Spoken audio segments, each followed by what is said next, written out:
I feel compelled to read out of this book and to show you just a few things on this book, The Power of Your Subconscious Mind. Okay, that's the book I've been reading. I've actually read it all the way through, almost twice now. And the third time that I'm going to read it, I'm going to write down all the important little points that I want to remember for myself and review and get my subconscious mind geared more effectively. And you can do it too.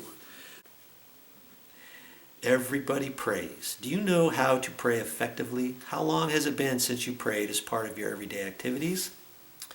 In an emergency, in time of danger or trouble or illness, and when death lurks, prayers pour forth.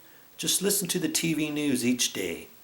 There are reports that people all over the world are praying for a child stricken with a so-called incurable ailment, for peace among nations, for a group of miners trapped in a flooded mine. Later we hear that when rescued, the miners said they prayed while waiting for rescue. Certainly prayer is an ever-present help in time of trouble. Why should you wait for trouble to make prayer an integral and constructive part of your life? The dramatic answers to prayer make headlines and are the subject testimonials to the effectiveness of prayer.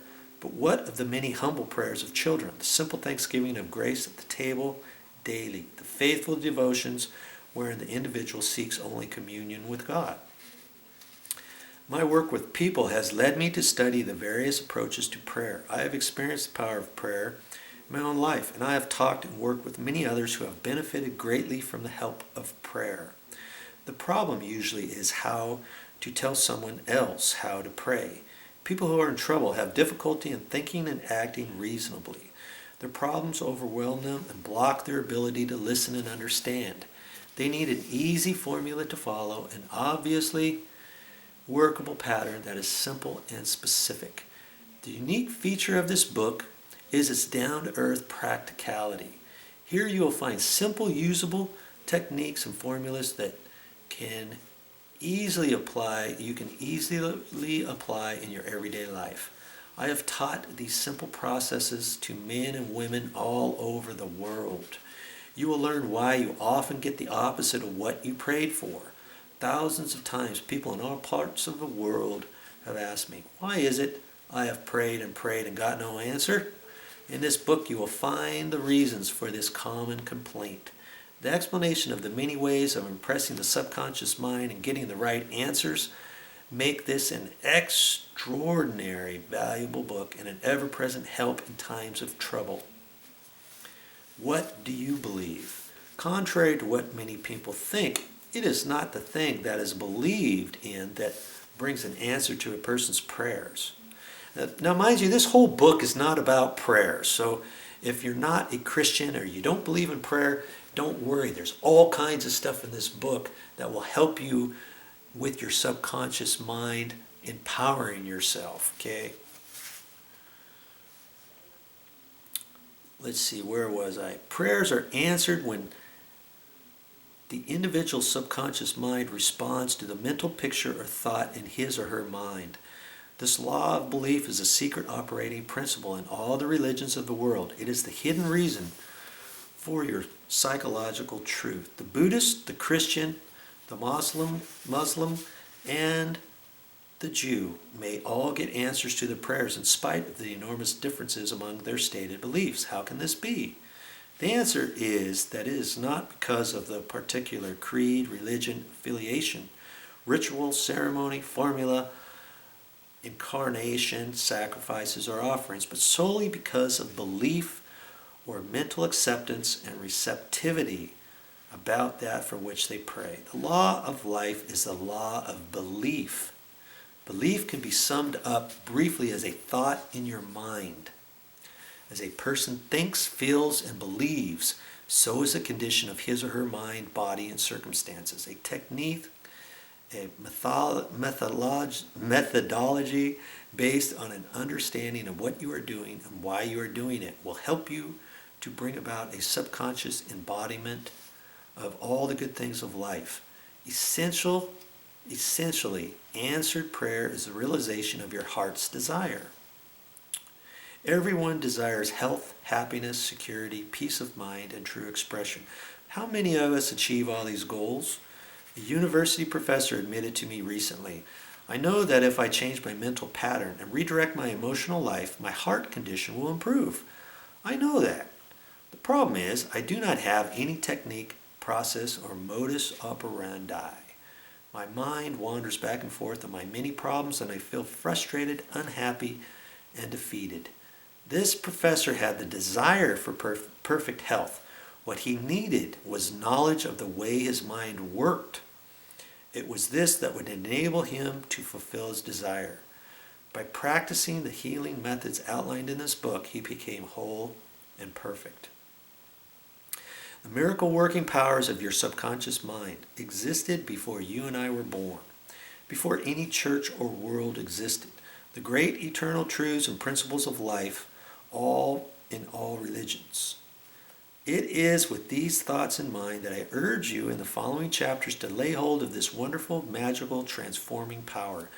It will bind you up mental and physical wounds, proclaim liberty to the fear-ridden mind, and liberate you completely from the limitations of poverty, failure, misery, lack, and frustration. All you have to do is unite mentally and emotionally with the good you wish to embody. The creative powers of your subconscious mind will respond accordingly. Begin now, today. Let wonders happen in your life. Keep on keeping on until the day breaks and the shadows flee away. Okay, a couple more pages here. Your subconscious mind is a dark room. Your subconscious, this is important stuff here. Your subconscious is your great dark room. It's the secret place where your outer life develops. Therefore, it isn't your name, your manner of dress, your parents, your neighborhood, or the automobile you drive that makes you what and who you are. You are the beliefs taking shape, image by image, light and shadow, there in your subterranean dark room. In a moral sense, your subconscious is totally neutral, willing to look at any habit as fitting, whether or not you or the world deems it good or bad. That is why when we blithely drop negative thoughts into our subconscious, into this dark room of ours, time and time again, we are so surprised to see these dark thoughts finding expression in our day-to-day experiences and relationships, time and time again. As a matter of fact, it is rare to find something happening to us that we had no role in creating in this way. In order for your world to change, you have to change your mind. Let me read that again. In order for your world to change, you have to change your mind from the inside out. But if you accept this darkroom concept, you will find yourself happily, free of emotion about the process. When you entertain this idea, you will find that changing your life won't be such a struggle. How much of an effort can it take to simply replace existing mental images with new ones? This understanding can mean the beginning of an easeful period of positive change for you. It may surprise you to learn that all the beliefs and tendencies that were instilled in you from your earliest days are still with you, and they have power to manifest in and influence your life. All of us have many such beliefs and ideas that we have long since forgotten about. Beliefs and ideas that perhaps had their origins in childhood. These are hidden in the deeper recesses of this subconscious darkroom. Knowing this should make it clear why it's time to develop a healthy respect for your thoughts. For example, if you believe that sitting near a fan will give you a stiff neck, your subconscious mind will see to it that you get a stiff neck. It is not the action of the fan which represents innocuous molecules of energy oscillating at a high frequency that will cause your discomfort, but your erroneous beliefs. The fan is harmless. And if you're afraid that you'll catch a cold because someone in the office sneezes, your fear becomes a movement of your own mind that creates what you expect, what you fear and believe. You'll notice that others in the office don't get a cold because they don't believe in it. They believe in health. Job said, "What I greatly feared has come upon me." On the other hand, where do you think miraculous healing powers also come from? From the same subconscious mind. If you fill your dark room with great truths, your outer pictures will reflect them. Your subconscious mind will accept these truths, and you will be under a subconscious compulsion to heal, to be peaceful.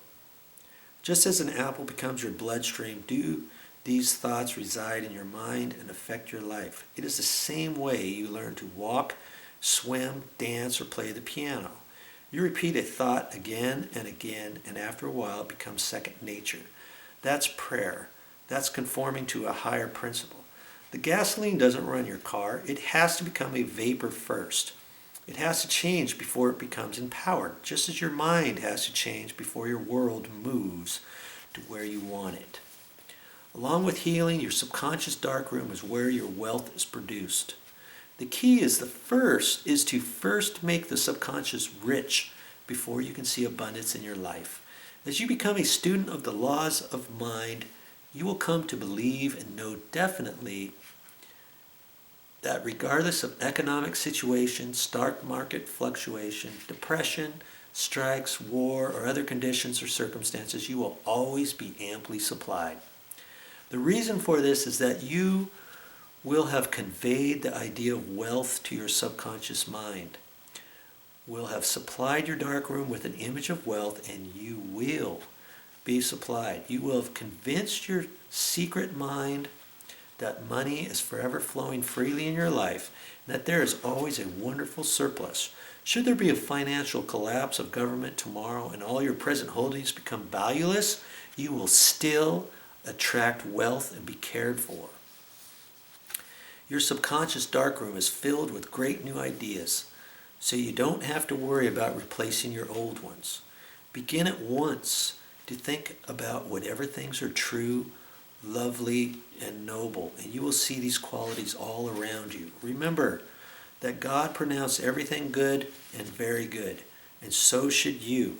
Thinking this way will give you a new, healthy reverence for your thoughts, and you will find that you will no longer be victim of pictures you thought you had no part in developing. Well, next time I'm going to read, starting in chapter 1, The Treasure House Within You. I wonder what's in there. There's some good stuff in this book. And hey, if you don't want to get the book, I'll read to you bits and pieces of this book, and you'll still get it through that you can change. All you have to do to change your life is change your thoughts. That's all I got for this time. But I'll be back with more videos.